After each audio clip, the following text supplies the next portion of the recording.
Hello everyone, my name is Harishni. I'm currently doing my second last semester in my master. So the reason why am I here today is to do a video presentation about curriculum. So without any further delay, let us just move on to the video presentation. All right, as you can see, the topic for the video presentation is going to be the foundation, approaches, and the process of curriculum and design development. I just want to give a little intro about what is all it is all about. So basically, curriculum design refers to the ways in which we position the curriculum components, as we all know. Second is to address the curriculum components on why do we need to initiate the instruction and also the aim of the curriculum. That is all basically about curriculum and design development.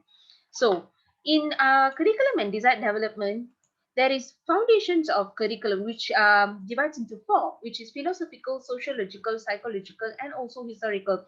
I'm very sure you guys might be wondering what are those. So no worries, I'll explain what is it all about. So the first one would be philosophical, where it defines the institution's purpose, where what is your school or college or even university's purpose. Okay, and also it identified the essential subject to be taught, which is only important. And the third one is to produce the instructional materials.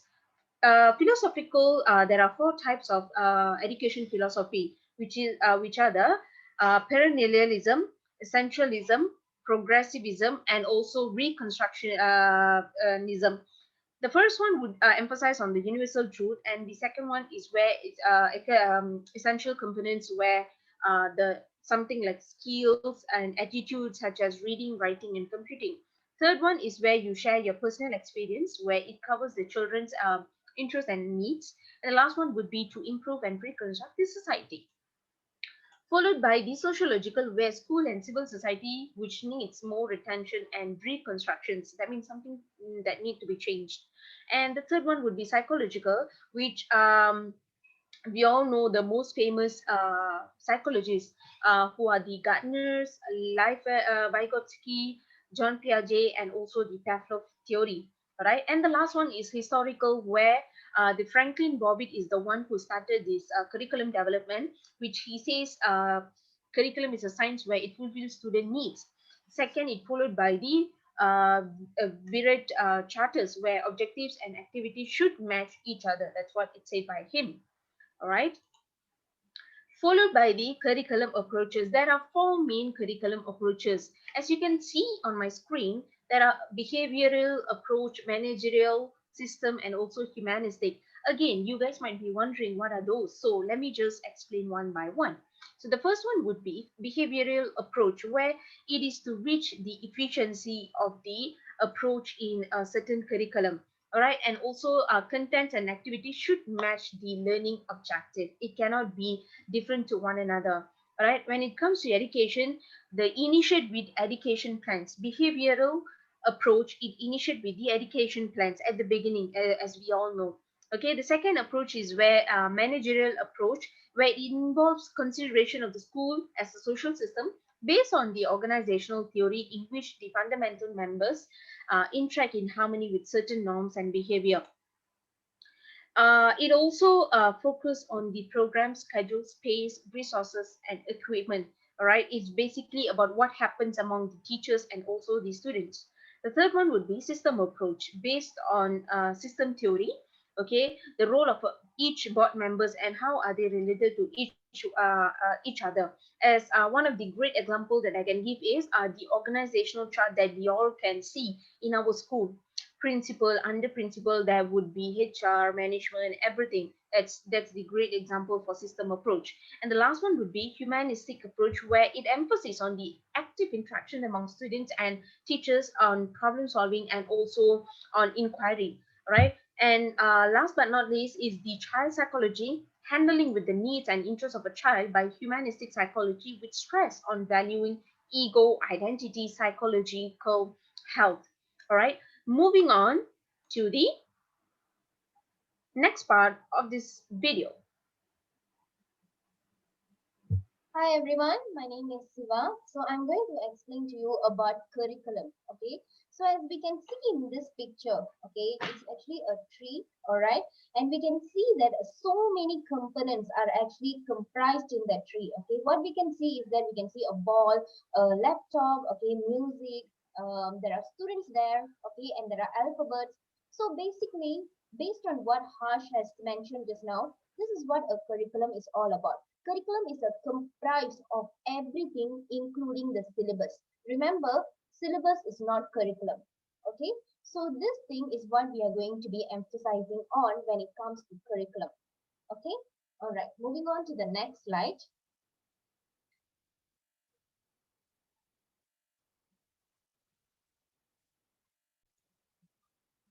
All right, so this is what a process of curriculum is. Okay, so there are, as you can see, there are many elements which are included in the part of curriculum. One is peoples, okay, which means we are referring to the students. All right, and then home and background, school, climate, staff, facilities, equipment. When a curriculum is going to be produced and it's going to be designed, first an analysis of all of these components will be done, and then the self-analysis will begin. From there, the study of their implications, and which means on how to apply them, how to actually bring them into the practice will be actually studied further. And then the construction of curriculum uh, will be done. Okay, so these are actually the process of how a curriculum will actually begin. All right, and moving on to the next slide.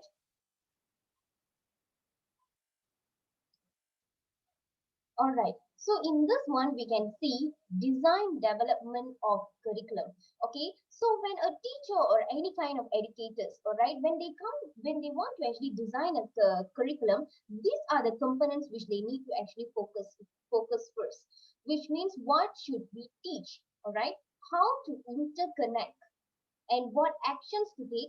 Why do we initiate instructions? All right, so all of these components, all of these developments, all right, should be actually implemented.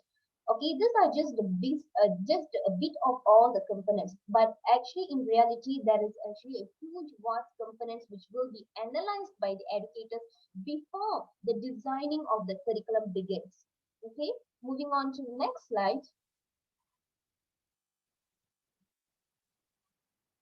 In this one, what we can see is the factors to consider in designing development of curriculum. All right, so these are all the factors that we need to actually consider. When a student is actually learning something, it is not just one particular thing which they are going to be learning. It's a comprise of many other elements. All right, so these are the important things that not just in Malaysia, all over the countries, these are the main important elements or the factors which an educator will be considering before the implementation or designing a particular curriculum. All right, so what we can see here is communication, personality development, environment, preparation for the world of work. All right, religion, ethics, play and use, leisure, learning to learn, curriculum planning activities, initiative and self-direction, flexibility and adaptability, social and cross-cultural interaction. All right, so these are all the factors that need to be considered in designing in designing the development of curriculum. Okay, moving on to the next slide. In this one, what we can see here is that equipping students with basic knowledge. All right, so this is basically about Malaysia that we are coming to. All right, so when we look into the curriculum practice that's happening in Malaysia, where the very first thing that the Education Ministry of Malaysia will be considering is, of course, to equip all the students with basic knowledge and also the skills which are needed. But when we are moving into the preparation of the curriculum in particularly, okay, there are six processes. One is actually identification of needs. What is it that's really needed? And then planning, all right. The first one, namely identification of needs, planning, development, pilot study, implementation, evaluation. All of this will be included in the practicing in designing the curriculum. All right. And the first step is to, of course, is to actually prepare a concept paper. All right. And the next step will be to get the approval from the Central Curriculum Committee, which is known as CCC.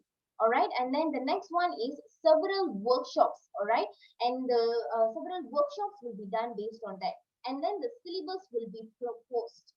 The last step will be curriculum specification. Okay, so this is how the curriculum will be actually designed by Malaysia, in Malaysia, by the educators. And all of this process, it will take about 18 months, okay, in order for them to design them and also to actually publish or to release them, all right, officially.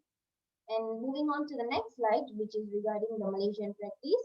All right, so this is actually what we can see in the Education Ministry of Malaysia, what we have actually implemented. All right, so this is actually the curriculum practice of the entire thing, the entire education process. All right, the entire curriculum practice that is being done. Okay, we can see that in all these pictures. Moving on to the next slide.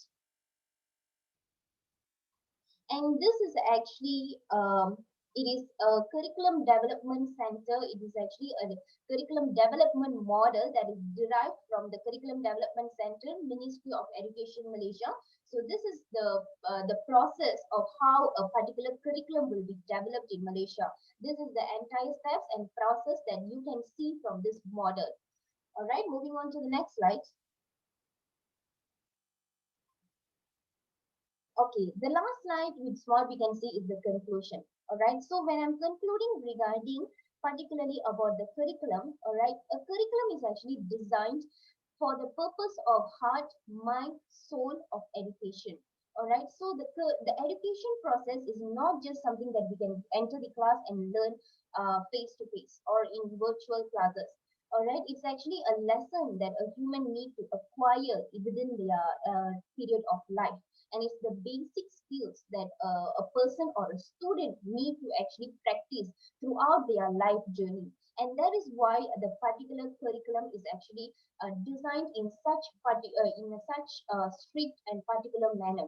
Okay, so we need to actually consider on many things when we are actually designing a curriculum, which is what something that is done by the Malaysian country and also in the other countries.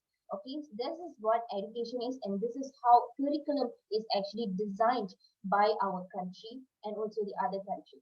Thank you very much. Okay, so and we will end our presentation here. Thank you for listening. Goodbye.